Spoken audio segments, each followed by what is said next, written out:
இன்றைக்கி வந்து இது ரேரஸ்ட் ஆஃப் ரேர் மெட்டீரியல். தமிழில் இருக்கக்கூடிய மிக மிக முக்கியமான ஆவணங்கள் அது வந்து ஒரு 100 சதுர அடியில் நாங்கள் வச்சுருக்கோம். அதை பாதுகாக்கிறதுக்கு உயிரை கொடுத்து பாதுகாப்போம்.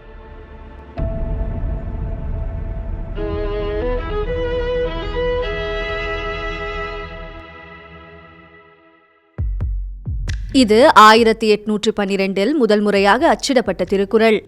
இது தமிழின் முதல் நாவலாக கருதப்படும் மாயூரம் வேதநாயகம் பிள்ளை எழுதிய பிரதாப முதலியார் சரித்திரம் நூலின் முதல் பதிப்பு. இது பண்டிதர் அயோத்திதாசரின் ஒரு பைசா தமிழன் இதழின் முழு தொகுப்பு.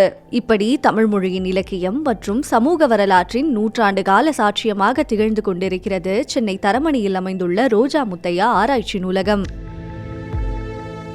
5 லட்சத்திற்கும் மேற்பட்ட நூல்களை பாதுகாத்து வரும் இந்த இடம் கடந்த 32 ஆண்டுகளாக செயல்பட்டு வருகிறது. சவுத் ஏஷியாவிலேயே முதல்ல பதிப்பிக்கப்பட்ட லாங்குவேஜ் வந்து தமிழ். அப்போது இதுக்கு ஒரு 500 வருஷம் பாரம்பரியம். காகிதத்துக்கு ஒரு ஆயுள் உண்டு. ஆனால் அதை வந்து எப்படி நீட்டிக்கிறது அப்படிங்கிறத நாங்கள் பார்க்குறோம். ஸோ நாங்கள் ஒரிஜினலை பாதுகாக்கிறோம், அதில் இருக்கக்கூடிய உள்ளடக்கத்தை பாதுகாக்கிறோம், ரெண்டுமே செய்கிறோம்.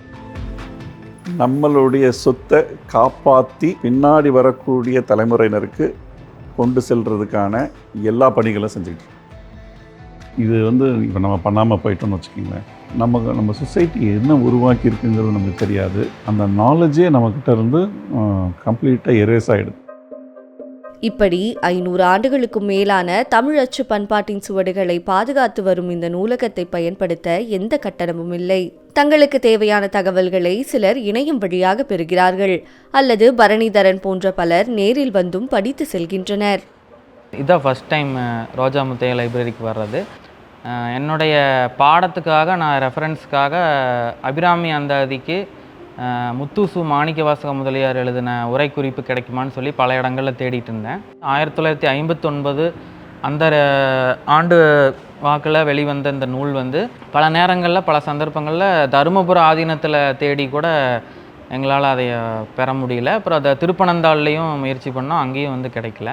இந்த புத்தகம் கிட்டத்தட்ட 4-5 ஆண்டுகளாக தேடியும் கிடைக்காத புத்தகம் என்னோடய கையில் இப்போ இருக்குது. மிக அரிய சைவ சித்தாந்தபரமான விளக்கங்கள் எல்லாம் இந்த நூலில் இருக்குது. இது வந்து சைவ சித்தாந்தம் தொடர்புடைய ஆராய்ச்சி மாணவர்களுக்கு நிச்சயமாக பயன்படும். இந்த நூலகம் உருவாக மூல காரணம் சிவகங்கை மாவட்டம் கோட்டையூர் கிராமத்தை சேர்ந்த விளம்பர பலகை ஓவியரான ரோஜா முத்தையா. அவர் இந்த நூலகத்திற்கு சேகரித்து அளித்த 1 லட்சத்திற்கும் மேற்பட்ட ஆவணங்கள் தான் இந்த நூலகத்தின் ஆரம்ப புள்ளி.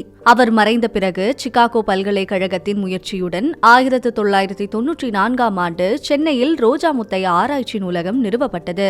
இன்று ரோஜா முத்தையா அறக்கட்டளை இந்த நூலகத்திற்கான சேகரிப்பை விரிவுபடுத்தி பராமரித்து ஆய்வு மற்றும் ஆவணப்படுத்துதல் பணிகளை தொடர்ந்து முன்னெடுத்து சென்று கொண்டிருக்கிறது.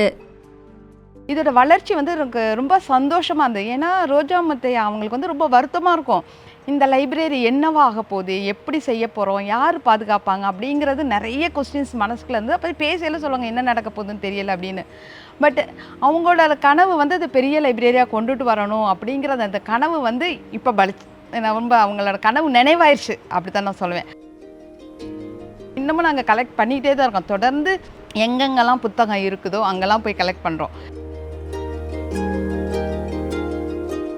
உலகம் பூரா நீங்கள் வந்து பிரிட்டிஷ் நூலகமாக எடுத்துக்கிட்டாலும், லைப்ரரி ஆஃப் காங்கிரஸ் எடுத்துக்கிட்டாலும், சைனாவில் இருக்கக்கூடிய அவங்களுடைய நேஷ்னல் லைப்ரரியாக எடுத்துக்கிட்டாலும் ஃபிசிக்கல் கலெக்ஷன் ரொம்ப முக்கியமாக வச்சுக்கிறாங்க.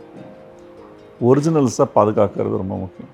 அதாவது அச்சு வரும்போது அட்லீஸ்ட் நமக்கு கிட்டத்தட்ட ஒரு 400 ஆண்டுகளுக்கு வந்து அச்சு தான் அப்படிங்கிற மாதிரி இருந்தது, காகிதத்தில் தான் படிக்கணுங்கிற ஒரு 400 ஆண்டுகளுக்கு இருந்தது. ஆனால் இன்றைக்கி வந்து மாறிக்கிட்டே இருக்குது. அடுத்து டெக்னாலஜின்னு நமக்கு தெரியாது. மாறிக்கிட்டே இருக்கும்போது அந்த மாற்றத்தில் நம்ம வந்து பல விஷயங்களை தொலைக்கிறதுக்கான வாய்ப்புகள் இருக்குது. அதனால தான் நீங்கள் உலகம் பூரா நீங்கள் பார்த்தீங்கன்னா இந்த புத்தக பாதுகாப்பாளர்களாக இருக்கட்டும், இல்லை ஹெரிட்டேஜ் மேனேஜர்ஸ் என்ன பண்ணுவாங்கன்னா எல்லா ஃபார்மேட்லேயும் இந்த ஆவணங்களை பாதுகாக்கணும்னு நினைப்பாங்க. அதனால் ஆட்டோமேட்டிக்காக உங்களுக்கு ஒரு ஹார்ட்வேர்லேருந்து அடுத்த ஹார்ட்வேருக்கு, அடுத்த சாஃப்ட்வேருக்கு அது டிரான்சிட் ஆகிட்டே இருக்கணும் நம்மளுடைய நாலேஜுங்கிறது. அதனால தான் இது ரொம்ப முக்கியம் வாய்ந்த ஒரு நூலகமாக நம்ம பார்க்க வேண்டியது இருக்குது. நாங்கள் செய்கிற பணிகளும் முக்கியம் வாய்ந்ததாக இருக்குது. ரோஜா முத்தையா ஆராய்ச்சி நூலகம் அரிய தமிழ் நூல்கள், இதழ்கள், சிற்றிதழ்கள் மற்றும் பிற ஆவணங்களை பாதுகாத்து பட்டியலிடும் பணியை தாண்டி சிந்துவெளி ஆய்வு மையம், பொதுவியல் ஆய்வு மையம் போன்ற ஆய்வு மையங்களையும் நிறுவியுள்ளது. கடந்த 32 ஆண்டுகளாக தமிழுக்காக செயல்பட்டு வரும் இந்த நிறுவனம் தனது அடுத்த கட்ட வளர்ச்சியாக நூலகத்தின் அனைத்து செயல்பாடுகளையும் ஒரே இடத்தில் ஒருங்கிணைக்கும் தமிழ் அறிவு வளாகம் ஒன்றை உருவாக்கி வருகிறது. இதற்கு தமிழ் மக்களின் ஆதரவும் தேவை என கூறுகிறார் நூலக இயக்குனர் சுந்தர். இந்த கலெக்ஷன் வளர்ந்துக்கிட்டே இருக்கு. இன்னும் சில ஆண்டுகளில் இது 10 லட்சம் ஆவணங்களாக மாறும். எங்களுக்கு இந்த இடம் பத்தாது.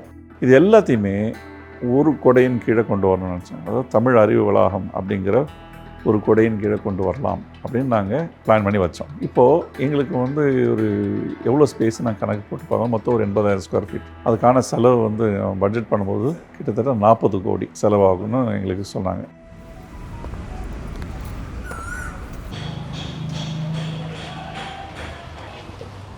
இதானே இது தொடங்கும் போது முதல்ல நாங்கள் பெரும் நிறுவனங்கள் கிட்ட தான் போய் கேட்டோம். அதுக்கப்புறம் ஒரு டைமில் நாங்கள் தமிழர்களாக இருக்கக்கூடிய எல்லாருக்கும் ஒரு பங்கு இருக்கணும். தமிழ்நாட்டில் இருக்கிற தமிழர்கள் மட்டும் இல்லாமல் உலகத்தில் இருக்கக்கூடிய எல்லா தமிழர்களும் இதில் பங்கேற்கணும். குறைந்தபட்சம் ஒரு சதுர அடிக்கு அவங்க கான்ட்ரிபியூஷன் இருக்கணும் அந்த ஊரில் இருந்து அப்படின்னு நாங்கள் வரலாற்றில் ஒரு சதுர அடி அப்படிங்கிற கான்செப்டை நாங்கள் முதல்ல முன் வச்சோம். ஒரு சதுர அடிக்கு 5,000 ரூபாய் செலவாகுது. யாருக்கு எவ்வளோ முடியுமோ கொடுக்கலாம் அப்படிங்கிறது தான். ஆனால் எல்லாருடைய பேரும் அந்த வளாகத்துக்குள்ளே கொண்டு வரணுங்கிறது எங்களுடைய விருப்பம்.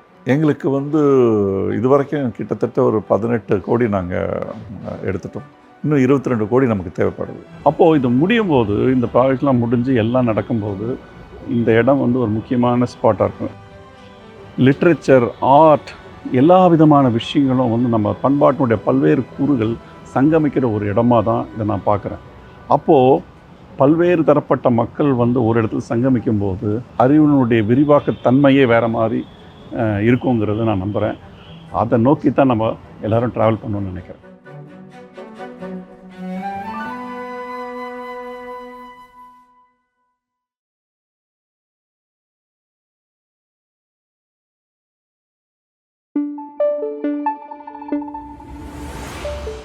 Thank you.